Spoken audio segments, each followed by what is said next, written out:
You mentioned circular breathing. You talked a little bit about your sort of microtonal organization, Multiphonics. I think what I'm most curious about is the exploration behind that, the development of that vocabulary.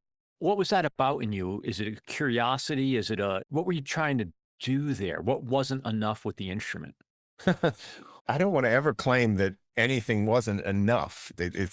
Charlie Parker and John Coltrane certainly did enough with the instrument, but it is, as an endeavor of a creative artist with an instrument, you're investigating all the things that are possible, and there are different approaches.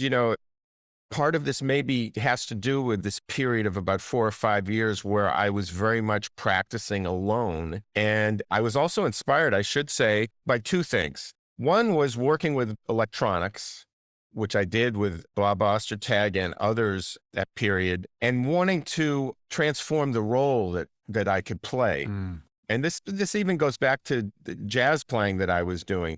There's always this feeling of like the horn player, okay, play the melody. Now you have a solo. Now sit down, wait for the end, and you'll play the melody again. The roles are very strict. And yes, I always had the feeling that, the rhythm section players were having more fun because they were interacting through the whole period. And then when playing with electronics, it's like, okay, I have this one sound that I make, and they're going to make a million others, all these sounds that a synthesizer creates, especially analog synthesizers.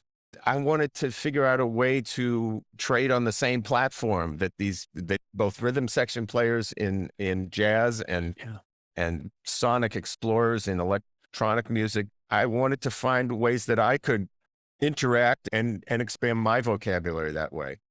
I obviously didn't invent circular breathing. I didn't invent multiphonics. In fact, I'm very averse to saying I ever invented anything. I think it's a landmine in terms of, let me just say that. I'm averse to saying I invented anything, and I probably have invented a bunch of stuff.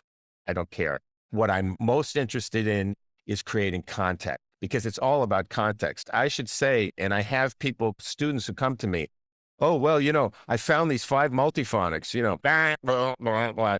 And multiphonics are a good example. What are they by themselves? Well, they're mostly ugly and out of tune. That's what they mostly are.